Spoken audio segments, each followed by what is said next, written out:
ఈరోజు మనం ప్రభుత్వాన్ని ఏర్పాటు చేసుకోగలిగినాము. ప్రభుత్వం ఏర్పాటు చేసినప్పుడు మన మెజారిటీ 2%. 4 నెలల తర్వాత జరిగిన పార్లమెంట్ ఎన్నికలలో మిగతా పార్టీ కంటే మన మెజారిటీ 4%.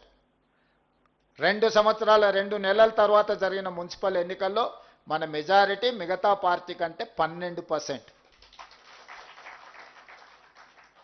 మనకు రెండో స్థానం ఉన్న వాళ్లకు అసెంబ్లీలో 2%, మనకు రెండో స్థానంలో ఉన్న పార్లమెంట్ ఎన్నికల్లో 4%, మనకు రెండో స్థానంలో ఉన్న మున్సిపల్ ఎన్నికల్లో 12%కి ఈరోజు మన మెజారిటీ పెరిగింది అని అంటే ఇది కార్యకర్తల యొక్క శ్రమ, ప్రజలకు మన పట్ల ఉన్న నమ్మకం, విశ్వాసము.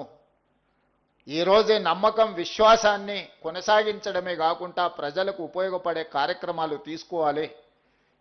మీరిక్కడ సమన్వయం చేసుకోవడం ఎలా అనేది నేర్చుకోవాలి. పార్టీ విధానం ఏందనేది తెలుసుకోవాలి. కాంగ్రెస్ పార్టీకి గతమే కాదు భవిష్యత్తు కూడా ఉన్నది. భవిష్యత్తు దేశానికి సంబంధించిన భవిష్యత్తు. ఈ దేశంలో కాంగ్రెస్ని, ఈ దేశాన్ని విడదీసి చూడలేము. ఈ దేశం యొక్క ఆత్మనే కాంగ్రెస్ పార్టీ. ఈ దేశం యొక్క ఆత్మను దెబ్బతీయాలని ఈరోజు భారతీయ జనతా పార్టీ లాంటి పార్టీలు కుట్ర చేస్తున్నాయి. అది అంత ఆషామాషి విషయం కాదు. ఈరోజు పార్లమెంట్లో రాహుల్ గాంధీ గారిని మాట్లాడనివ్వకపోయినా, గాంధీ కుటుంబాన్ని అవమానించే విధంగా మాట్లాడిన, గాంధీ కుటుంబాన్ని అవినీతి ఆరోపణలతో ఈరోజు బీజేపీ అవమానించాలనే ప్రయత్నం చేస్తుంది. ఉండడానికి సొంత ఇల్లు లేని, దేశం కోసం 3 తరాలు ప్రాణాలు ఇచ్చిన గాంధీ కుటుంబానికి డబ్బులు ఒక లెక్కన? కాంగ్రెస్ పార్టీ కార్యకర్తలు నిజంగానే వాళ్ళకి డబ్బులు కావాలనుకుంటే ఈ కాంగ్రెస్ పార్టీ కార్యకర్తలు పోగేస్తే కూడా ఓ 10,000 కోట్ల రూపాయలు జమ అయితే గాంధీ కుటుంబానికి ఇవ్వడానికి. మనమందరం గాంధీ కుటుంబానికి ఒకవేళ ఆర్థిక అవసరాలు ఉన్నాయి అని అంటే తలా ఓ చెయ్యి వేస్తే తెలంగాణ నుంచి ఒక 1000 కోట్లు పోగేసి ఇవ్వగలిగిన శక్తి ఈరోజు కాంగ్రెస్ పార్టీ కార్యకర్తలకు ఉన్నది. ఉండడానికి సొంత ఇల్లు లేదు. రాహుల్ గాంధీ గారిని పార్లమెంట్ సభ్యత్వం రద్దు చేసినప్పుడు, ఇల్లు ఖాళీ చేయించినప్పుడు రాహుల్ గాంధీ గారికి ఎక్కడికి వెళ్ళి ఉండాలనో అర్థం కాల. చివరికి వాళ్ళ అమ్మ దగ్గరికి 10 జన్పత్లో పోయి ఉన్నాడు. ఇల్లే లేని రాహుల్ గాంధీ గారికి డబ్బులు అవసరమా? 3 తరాలు దేశం కోసం ప్రాణాలు ఇచ్చిన గాంధీ కుటుంబానికి డబ్బులు అవసరం ఉన్నాయా? ప్రాణాలే లెక్క చేయకుండా దేశం కోసం త్యాగం చేసిన వాళ్లకు ఎవరి దగ్గరైనా డబ్బులు తీసుకునే అవసరం ఉందా? అయినా ఆ కుటుంబాన్ని అవమానించాలని, ఆ కుటుంబాన్ని రాజకీయాలలో అడ్డు తొలగించుకోవాలని, గాంధీ కుటుంబం రాజకీయాలలో ఉన్నంతకాలం ఈ దేశం ఐక్యంగా ఉంటుంది. దేశంలో దళితులకు, గిరిజనులకు, బలహీన వర్గాలకు, మైనారిటీలకి గొంతుకై గాంధీ కుటుంబం మాట్లాడుతుంది. కాబట్టి ఆ పేదల గొంతును నొక్కేయాలని ఈరోజు కుట్ర జరుగుతుంది. ఈ కుట్రలన్నిటిని కూడా అర్థం చేసుకొని మనము తిప్పికొట్టాల్సిన బాధ్యత మన అందరి మీద ఉన్నది. ఈరోజు జిల్లా పార్టీ అధ్యక్షులుగా మీ మీద ఉన్నది. ప్రభుత్వంగా మేము సంక్షేమాలు అమలు చేస్తున్నాం, అభివృద్ధి కార్యక్రమాలను చేపడుతున్నాం, విధానపరమైన నిర్ణయాలు తీసుకుందాం. 100 సంవత్సరాల నుంచి బీసీ కులగణన జరగలే. బ్రిటిషర్స్ ఉన్నప్పుడు జరిగితే స్వతంత్రం వచ్చిన 75 సంవత్సరాలు కూడా ఏ రాష్ట్రము ఈ దేశము కులగణన చెయ్యలేదు.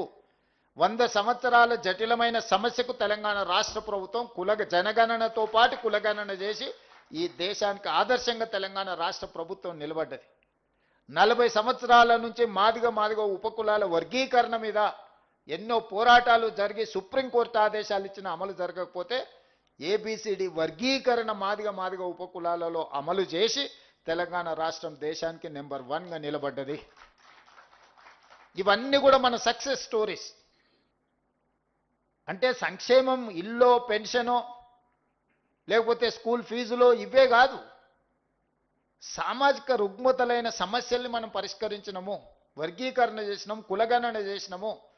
42% బీసీలకు స్థానిక సంస్థలలో మనం రిజర్వేషన్లు ఇస్తామంటే సర్పంచులలో 49.83% సర్పంచులను చేసినాము. మున్సిపల్లో 63% ఓబీసీలను ఇవాళ మనం కౌన్సిలర్లుగా, కార్పొరేటర్లుగా, మున్సిపల్ చైర్పర్సన్స్గా చేసినాం. ఇవన్నీ ఎలా సాధ్యమైనాయి అంటే కాంగ్రెస్ పార్టీ ఉండడం వల్లనే సాధ్యమైనవి. ఇంత గొప్ప ప్రణాళికలు అమలు చేస్తున్న కాంగ్రెస్ పార్టీకి మీరు జిల్లా పార్టీ అధ్యక్షులుగా బాధ్యత తీసుకున్నారు. ఇది అత్యంత కీలకమైన బాధ్యత. ఇక గౌరవం గురించి మిత్రుడు వంశీ మీరు గౌరవంగా ఉండాలి, మిమ్మల్ని గౌరవించాలన్నాడు. ఐ డు అగ్రి, 100% నేను ఆమోదిస్తా మాటతో. మీకు గౌరవం ఎప్పుడు వస్తుంది అని అంటే నా అనుభవంతో చెప్తున్నా, పైరవీలు చేయకపోతే వస్తుంది. అంశాల పట్ల స్పష్టంగా మీరు మాట్లాడితే మీ గౌరవం మీకు నిలబడుతుంది. మీరు చిన్న చిన్న పైరవీలు వెనకాల తిరిగినరు అనుకో, మీరు జిల్లా పార్టీ అధ్యక్షులుగా కాకుండా పైరవకారులుగా మీకు ఎప్పుడైతే ముద్ర పడుతుందో అప్పుడు మీరు అందరికీ చులుకాన లోకు అవుతారు. Obligations are obliged. ప్రజా సమస్యల్ని మీరు ఎమ్మెల్యేలకు కానీ, ఎంపీలకు కానీ, మంత్రులకు కానీ, ముఖ్యమంత్రి కూడా తీసుకొచ్చి చెప్పి పరిష్కరించవచ్చు. అవి ప్రజా సమస్యల పరిష్కారంగా ఉండాలి తప్ప పైరవీలుగా కనిపించకూడదు. మీరు పైరవీలకు ఎప్పుడైతే జిల్లా పార్టీ అధ్యక్షులు దూరంగా ఉంటారో గౌరవం అదే నడుచుకుంటూ వస్తుంది. మీకు గౌరవం ఎక్కడికి పోదు.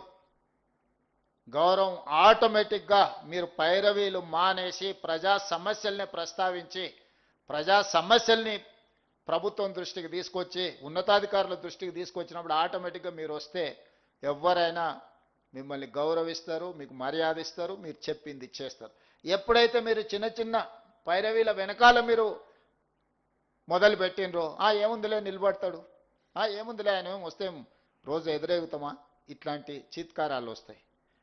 కాబట్టి ప్రజా సమస్యలను పరిష్కరించడం వేరు, సొంతంగా కొన్ని పైరవీలు చేయాలన్న ఆలోచన వేరు.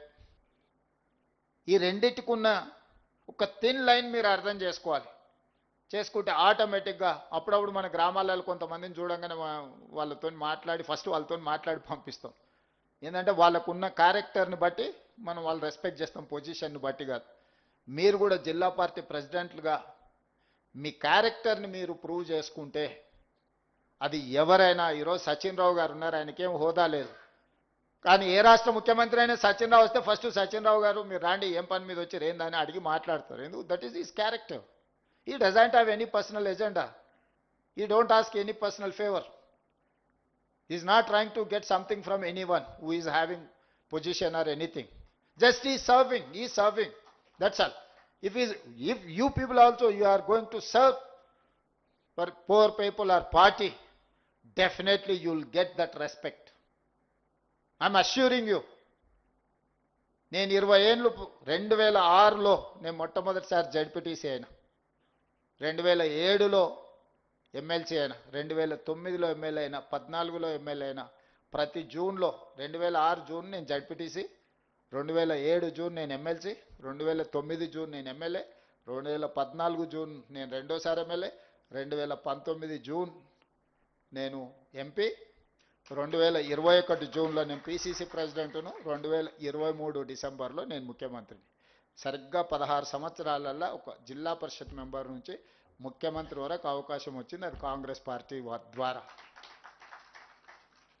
నేను ఎప్పుడైనా ప్రజా సమస్యల మీద అందరితో కొట్లాను. ఏ రోజు కూడా శ్రీధర్ బాబు గారు అప్పుడు ఇప్పుడు మంత్రే, వారిని అడుగుని, వారు నాకు మంచి మిత్రుడు, ఏ రోజు